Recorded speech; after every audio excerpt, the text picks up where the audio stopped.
그다음에 자, 이렇게 이제 그 권리금을 사고 파는 과정에서 분쟁이 참 많으면서도 또 종류도 매우 다양하고 하기 때문에 이 분쟁을 방지하기 위해서 이 적절하게 계약을 할 필요가 있다라고 하는 그런 말씀인데, 이 반대로 지금은 아주 이렇게 분쟁이 많으면서도 계약 자체가 아주 부실하거든요. 권리금의 그 어떤 성격, 권리금의 그 특징에 맞게끔 특징과 아울러서 계약 자체가 너무 또 부실해요.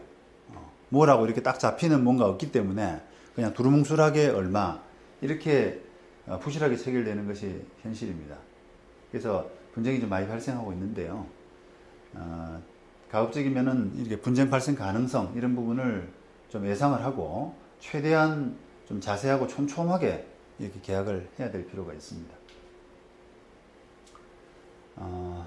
앞서 말씀드린 것처럼 임차인이 변경되면 건물주가 예상치 못한 그 차임을 인상할 수가 있다. 그다음 또 예상 매출액이 그 서로 권리를 사고 팔 때 생각했던 거와 좀 차이가 있을 수 있다. 라고 하는 여러 가지 상황이 발생했을 때 이런 권리금 계약을 과연 해제하거나 취소할 수 있느냐 하는 부분. 그다음 아니면 조금 권리금을 좀 감액한다거나 손해배상 청구에 그칠 것이냐 하는 부분. 그다음에 그 금액은 어느 정도 기준으로 할 것이냐 라고 하는 이런 것들을 서로 합의를 잘 안 해두게 되면은 법원의 판단이 참 쉽지가 않아요.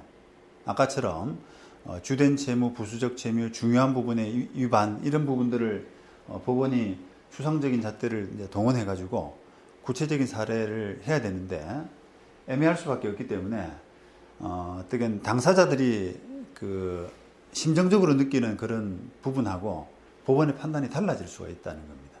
그래서 본인이 원하는 어떤 결론, 본인이 원하는 어떤 해결 이런 것들을 그 희망하신다면 반드시 어떤 경우에는 뭐 이렇게 계약을 해지한다든지 어떤 경우에는 뭐 얼마를 깎는다든지 그런 부분을 좀 상세하게 해두시는 것이 좋다는 겁니다.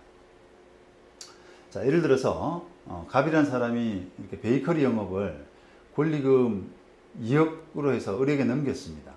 그런데 그 계약 체결 당시에는 한 달 평균 매출액이 한 3천만 원이라고 들었는데 계약 체결 이후에 뭐 실사 과정에서 살펴보니까 실제 매출액이 한 2,400만 원 정도밖에 안 되더라.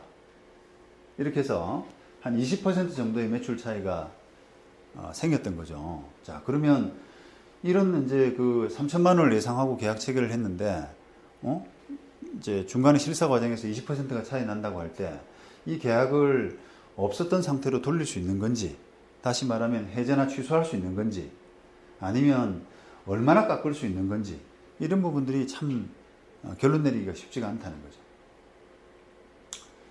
거죠. 말씀드린 것처럼 이게 계약을 없었던 상태로 돌리기 위해서는 이런 매출액 차이가 계약 내용이 되거나 계약 체결의 아주 중요한 동기 이런 것들이 또 돼야 되는데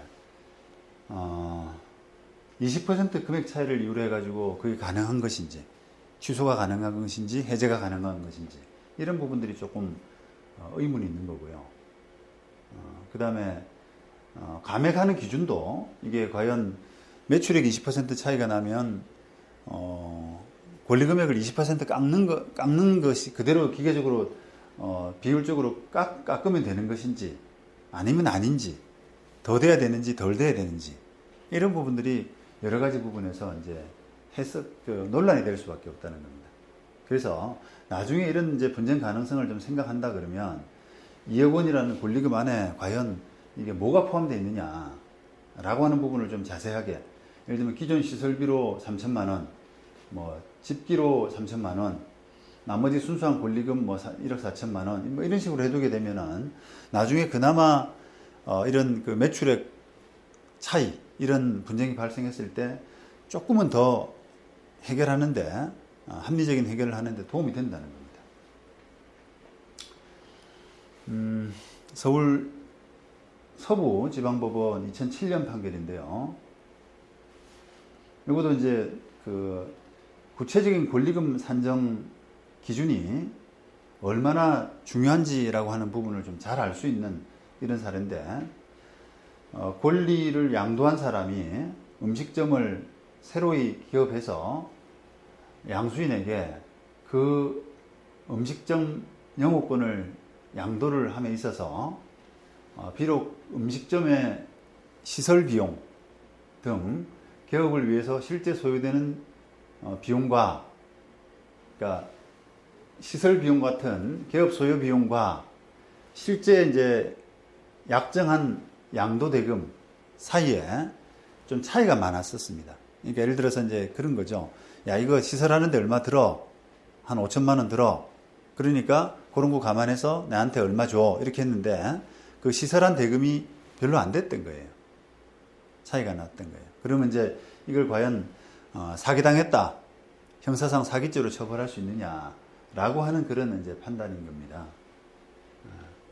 그래서 법원은 이런 그런 차이가 있다고 하더라도 양수인으로서는 예상 수익 등의 다른 사정을 고려해서 영업권을 양수했을 수도 있다라고 하기 때문에 양수인이 실제 소요되는 비용하고 약정한 양도 대금의 차이가 크다는 사실을 알았다고 하더라도 양수인이 영업권을 양수하지 않았을 것이 명백하다고 볼 수 없다. 권리금이라는 게 여러 가지로 많이 녹아 있는 거잖아요. 권리금 액수 얼마라고 할 때는 그게 과연 시설하는데 얼마가 들어갔다라고 하는 그 부분이 전부가 아니라는 거죠. 그러니까 이게 그런 차이가 좀 있다고 하더라도 과연 양수인이 영업권을 양수하지 않았을 것이냐? 그건 아닌 것 같다. 그래서 이런 그 양도인이 양수인에게 실제 소요되는 개업에 소요되는 비용을 고지하지 않은 것이 기망에 해당하지는 않는다. 이렇게 판단을 한 겁니다. 결국은 이게 이제 구체적인 기준 없이, 이 사건도 구체적인 기준 없이 그냥 큰 금액이 이제 오고 갔고, 그 과정에서 이제 뭐 이렇게 시설 비용 얼마 들어간다라고 하는 부분이 좀 차이가 있긴 하지만, 그렇다고 하더라도 사기 정도까지는 사기라고 보기는 어렵다라고 하는 그런 판단이지 않습니까? 그런 면에서 보자 그러면 이런 좀 디테일한 부분들이 자세히 적혀져 있고 하지 않으면은 법적인 구제가 쉽지가 않다라고 하는 부분을 좀 잘 나타내는 그런 사례라고 할 수 있습니다. 판결 내용은 여러분들이 조금 자세하게 보시면 될 것 같아요.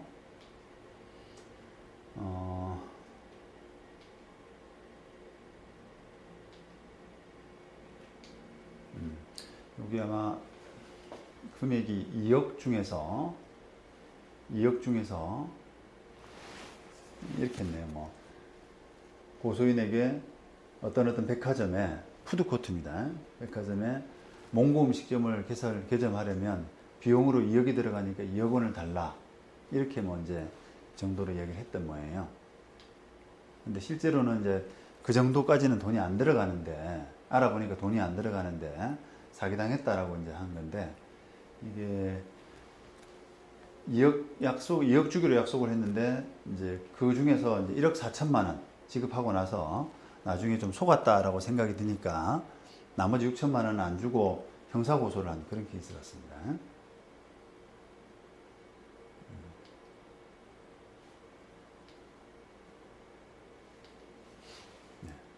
그래서 권리금이 여러 가지가 이제 복합적인, 그러니까 시설 비용이 얼마 들어갔냐라고 하는 그것뿐 아니라 과연 그 자리에 들어가서 내가 얼마의 수익을 낼 것이냐라고 하는 그런 부분을 다 포함해서 어떤 권리금액 이런 것들이 정해지는 그런 구조다 보니까 어떤 특정 부분과 차이가 난다고 하는 것이 곧 그게 사기죄다라고 하기는 쉽지가 않다는 거죠. 그러니까 이제 계약서를 좀 자세하게 적어서 어떤 경우에는 얼마, 어떻게 해결한다, 해지한다, 금액을 깎는다 이런 부분을 자세하게 적어 놓을 필요가 있다는 겁니다.